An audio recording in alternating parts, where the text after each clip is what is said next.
Today I'm going to discuss about the concept called control statements.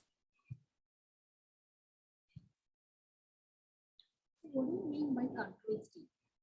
Control statements are the statements which alter the flow of execution and provide better control to the programmer on the flow of execution. So in Java, control statements are categorized into selection control statements, iteration control statements, and jump control statements. Okay. So control statements are the statements which are going to alter the flow of execution and provide a better way to control the program. Okay. So on the flow of execution. So it is making this, it is providing a better thing to the programmer on the flow of execution over here. So these control statements has been categorized into selection, iteration, and the jump statements. So these are the three various types of control statements we are having. So coming across with this selection statements.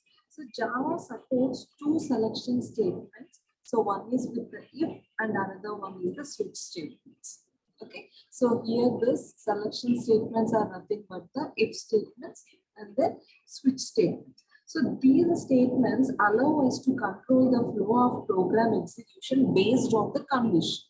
So that's why we are calling these selection statements as a decision making statements. Why? Because based on the condition only, if the condition becomes true, so one statement will get executed. If the condition is getting false in the sense, then another statement is going to be executed, or else it is going to get terminated. Okay. So likewise, the flow of execution will be there in the selection statements. So that's why we are calling this selection statements as a decision-making statements. Okay. Firstly, we'll be coming with the concept called one of the types of the selection statement, that is if statements. We are having the various types of if statements. One is with the simple if, second one is the if else, third one is the if else if ladder, and the fourth one is nested if. So we know that if statement performs a task depending on whether a condition is true or false. Right. So it is the very most basic statement. Okay. So among all control statements in Java, so it evaluates a Boolean expression and enables the program to enter a block of code if the expression evaluates to true. Okay, so this is how we are specifying the simple if statement. So here we are just saying that the statement is going to perform a task depending on whether a condition is true or false. Next one is if else statement. So the if else statement is an extension to the if statement, so which is going to use another block of code that is nothing but else block. So the else block is executed if the condition of the if block is evaluated as false. Okay, so here the if else statement is an extension to the if statement, so which uses another block of code called else block. So this else block is executed if the if condition of the if block is evaluated as false, then only it will be moving to this else one. Next one is if else if ladder. So this if else if ladder contains the if statement followed by the multiple else if statements. So in other words, we can say that it is a chain of if else statements that is going to create a decision tree where the program may enter in the block of code and where the condition is true. So we can define an else statement at the end of the chain over here. Next one is nested if. So in nested if statements, the if statement can contain a if or if else statement inside another if or else if statement. Okay, so that means if statement within an if is nothing but a nested if over here. Okay, so here the if statement contain a if or if else statement inside another if or else if statement. So the condition within a condition is nothing but a nested if over here. So these are the various types of if statements which comes under the selection statement. Next one is switch statement. So in Java, switch statements are similar to if-else if statements only. Okay, so the switch statement contains a multiple block of codes called cases, and a single case is executed based on the variable which is being switched over here. So the switch statement is easier to use instead of if-else if statement. It also enhances the readability of the program. Okay, so here this switch statements are similar to the if-else if statements. The switch statement contain multiple block of codes called cases, and a single case is executed based on the variables which is being switched. So the case the case variables which we are going to represent in this switch statement can be in short, byte, char, or enumeration. So string type is also supported in Java in the versions like 7 or else some version 7 or else something. Okay, so the cases cannot be duplicate over here. Whatever the cases we are going to create in the switch statement, so it cannot be duplicate. The default statement is executed when any of the case does not match the value of the expression. So it is completely an optional one. Okay, and break statement terminates the switch block when the condition is satisfied. Okay, so the break statement is used to terminate the switch block when the condition gets satisfied. So it is also optional. If not used, next case is executed. Okay. While using this switch statements, we must notice that the case expression will be of the same type as a variable. So however, it is also will be a constant.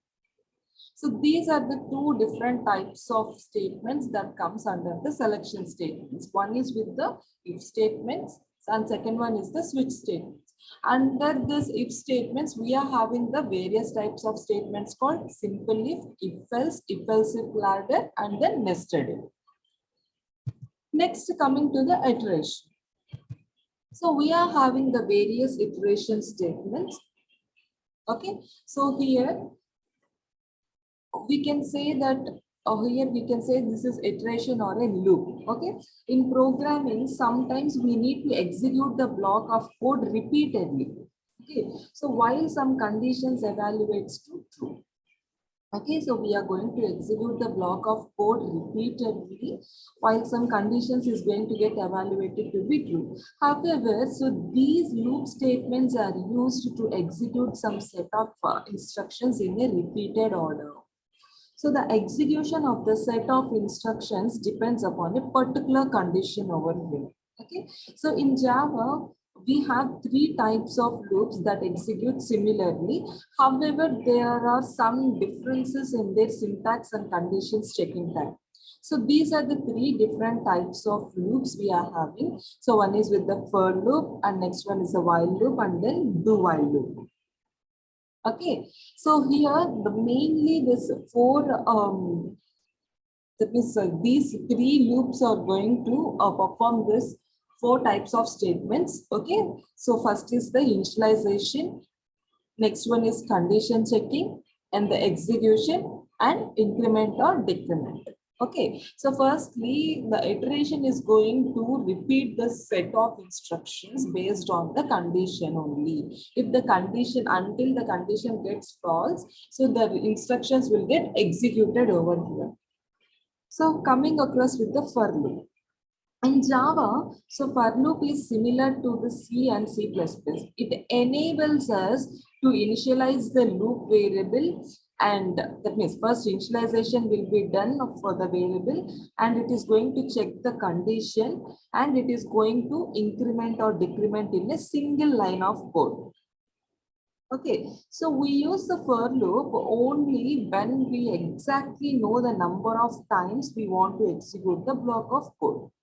Okay, so if we are very particular and if we are very well known about this number of times the loop has to get repeated, then we can make use of this for loop.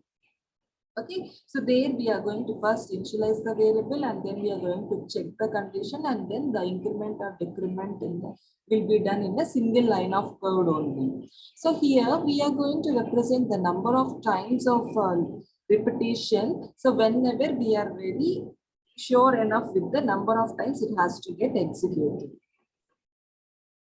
Okay. Next one is while loop. So the while loop is also used to iterate over the number of statements multiple times. Okay. However, if you don't know the number of iterations in advance, it is recommended to use a while loop. So if we are very sure enough with the number of times that we need to repeat, then we will be making use of for loop. So if we are not sure enough with the number of times we want to iterate, then it is preferable to use the while loop.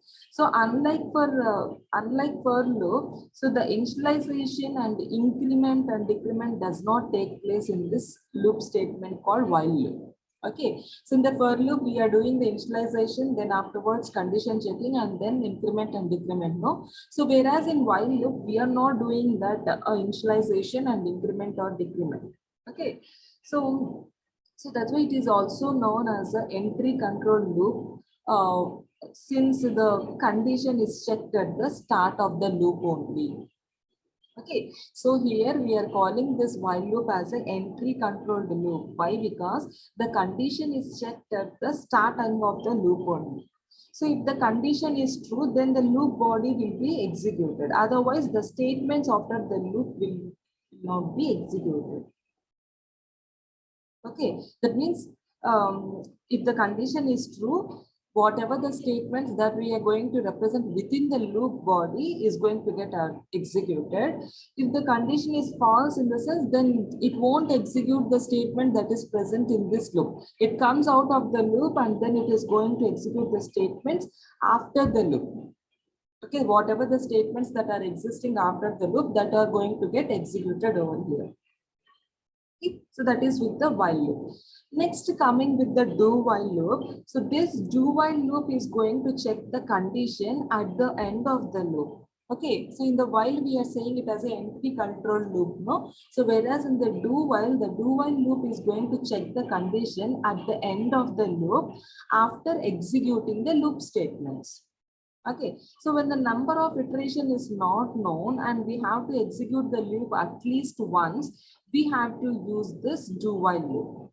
So it is also known as exit control loop. See, while is called as an entry controlled loop and do while is called as a exit control loop. Why? Because we are going to execute the loop over here at least for once. So since the condition is not checked in advance, okay, so here the loop statements will be going to run first and then in the last it is going to check with the condition. So these are the various types of loop statements or else iteration statements we are having. That is for loop, while loop, and then do while. So for this for loop, within a single code of line only, so we are going to represent the initialization, condition checking, and increment and decrement. Whereas the while loop, we are calling it as an entry control loop. Why? Because it is going to check the condition first. It is not defining the initialization or else increment. If the condition is true in the sense, then only the loop statements will get executed. Otherwise, out of the loop statements will get executed. Whereas coming to the do while, firstly, it is going to execute the statements which is existing in the loop and finally it is going to check the condition. So that means it is going to check the condition for at least of once. So that's why we are calling it as an exit control loop. Next one is jump statements. So this is the last type of control statements we are having. So we are having three types of jump statements: break, continue, and then return. So first of all, what is this jump statements meant? So these are used to transfer the control of the program to a specific statements. In other words, jump statements transfer the execution control to the other part of the program. Mainly, we'll be having the two types of jump statements in Java, that is break and continue only. Okay.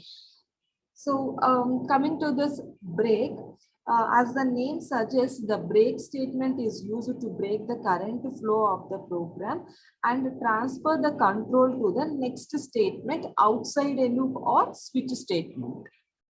Okay, so mostly we'll be making use of this break to represent that means to transfer the control of the next statement outside a loop or switch statement. However, it breaks only the inner loop in the case of nested loop. Okay, so the break statement cannot be used independently in Java, and it can be only be written inside the loop or switch statements. Okay. Next one is continue statement. So unlike this break statement, the continue statement does not break the loop, whereas it skips the special part of the loop and jumps to the next iteration of the loop immediately. Okay, it is going to skip the specific part of the loop and it is going to jump to the next iteration of the loop immediately. So that is the specification of this continue statement. So it is not like break, okay? So it is going to skip the specific part of the loop and it is going to jump to the next iteration of the loop immediately. Whereas coming to this return, so it is going to return to the statement to which we want to get executed. Okay, so these are the three different types of jump statements. So we have discussed what is the jump statements and iteration statements and then selection statements, which all comes under the control statements now. Next, we are going to discuss about lexical issues. So Java program is a collection of white spaces, identifiers, comments, literals, operators, separators, and then keywords. Okay, so these are the main atomic elements of Java.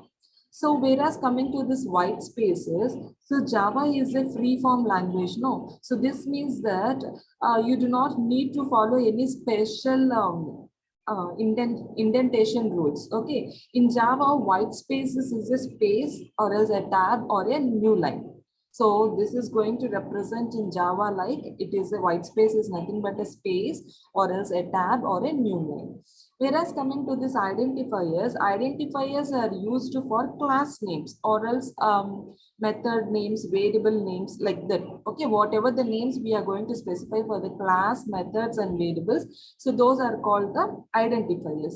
So an identifier may be a descriptive sequence of uppercase and lowercase letters and numbers or the underscore and dollar sign design. Okay, so we can specify our identifier names like anything. Next one is comments. So there are three types of comments in Java. So first is the single line comment, and the second one is the multi-line comment, and third type of comment is called documentation comment. So it is used to produce an HTML file so that documents our program, and it begins with a // and ends with a */. Okay, so this is how we will be specifying all the three types of comments over here. Next one is literals. So this is a constant value in Java, so which is created by using a literal representation of it. Okay, a literal can be used anywhere a value of its type is allowed. Okay, next one is operators. So we in the last video we have already discussed with the various operators we are having, right? Arithmetic operators, shift operators, relational operators, bitwise operators. Likewise, we have already discussed all those concepts. And next one is separators. So there are few symbols in Java that are used as separators. The most commonly used separator in the Java is the semicolon. And some other separators are parentheses, braces, bracket, comma, and then period, etc. So these will be used as separators in our Java programming language. Next one is keywords. So we are having the 49 reserved keywords, which is currently defined in Java. So these keywords cannot be used as names for a variables or class or method. Okay. So for example, the keywords like abstract, assert, boolean, break, byte, and public, private. So these are the some of the keywords we are having. So these keywords cannot be used as a name of the variable or else name of the class or else name of the method. Likewise, we are having 49 reserved keywords which we are currently using in Java. Okay, so these are the most atomic elements of Java which we are having. Okay, so in this video, we have discussed the various types of control statements and then lexical issues. In the next video, we will be discussing with the overloading methods. Thank you.